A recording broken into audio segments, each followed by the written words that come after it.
Welcome to the Deep Dive. We take one subject, dig into it, and pull out the insights that matter for you. And today we're looking at John D. Rockefeller and his family, Yeah. specifically how his family background really influenced his business journey and later his philanthropy. Yeah, you've told us you're curious about what drives major figures like him.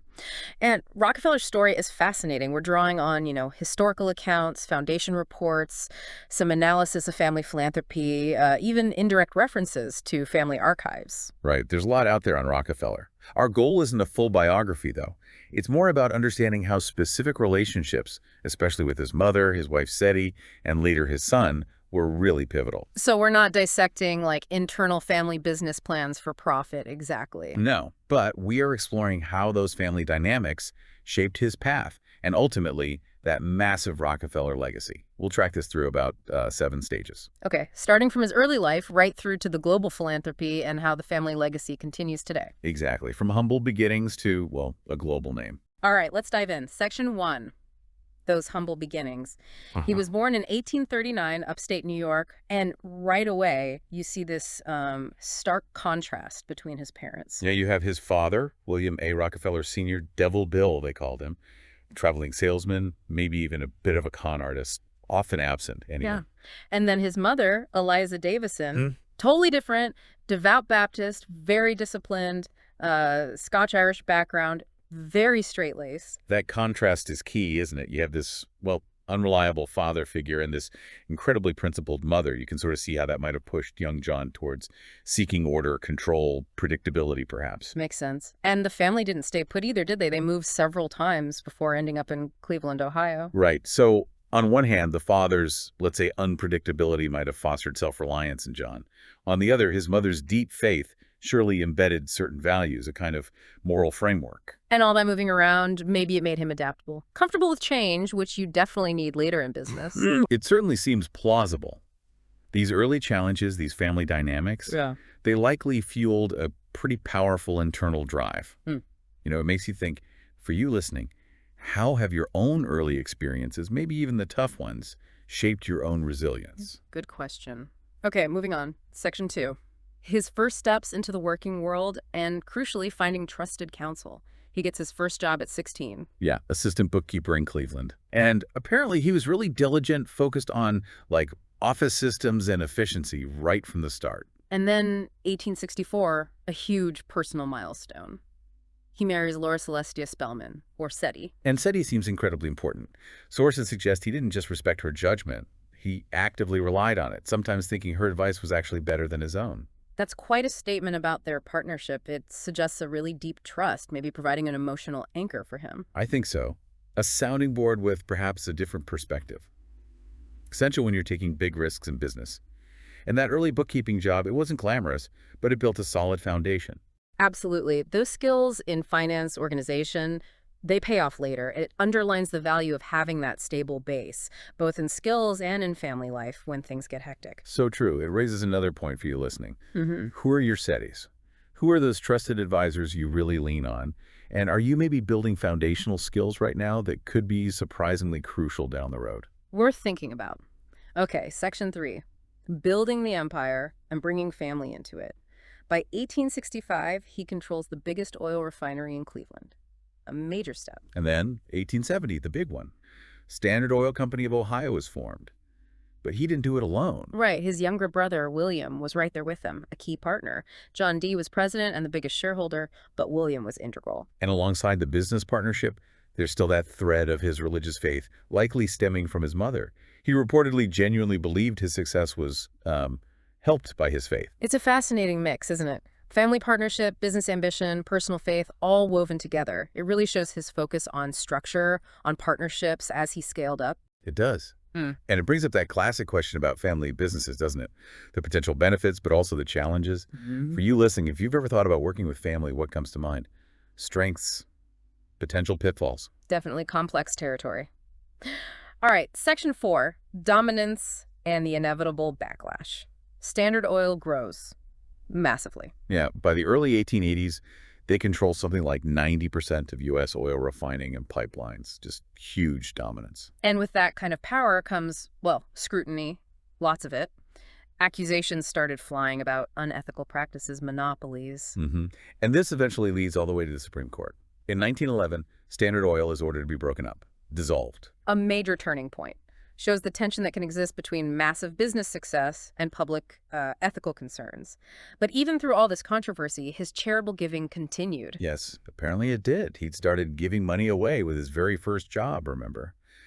And that commitment seems to have stayed, even grown, regardless of the business battles. So even as he's facing criticism for his business methods, the seeds of his later massive philanthropy are already there and growing. Exactly. It highlights that potential conflict between ambition and ethics, but also shows this other consistent part of his character. It makes you think about legacy, doesn't it? How early values can shape long-term impact. Okay, so that leads us into Section 5. The shift towards formal philanthropy guided by his family.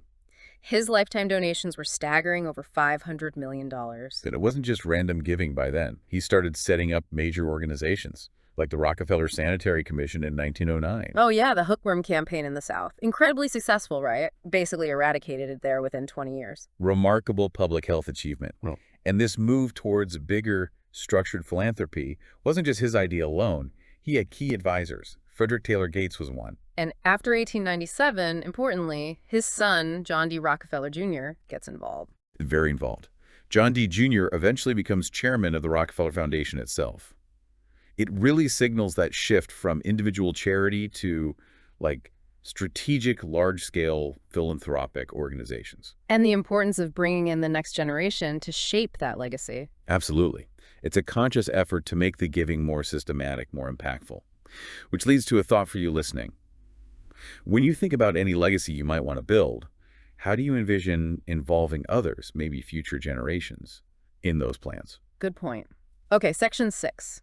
The Rockefeller Foundation goes global, but it wasn't all smooth sailing initially. Under John D. Jr.'s leadership, it becomes this huge force in global health and other areas. But as you said, not smooth sailing at first. The sources suggest there was quite a bit of public suspicion. People remembered where the money came from, Standard Oil, the monopoly. Right, the controversial origins cast a shadow, so the foundation and the Rockefellers themselves had to work at building trust. Consciously, yes. Both senior and juniors seemed very aware they needed to operate the foundation transparently and effectively to earn public goodwill. And eventually, through things like the hookworm success and other visible projects, the names started to become associated more with positive impact. It seems so.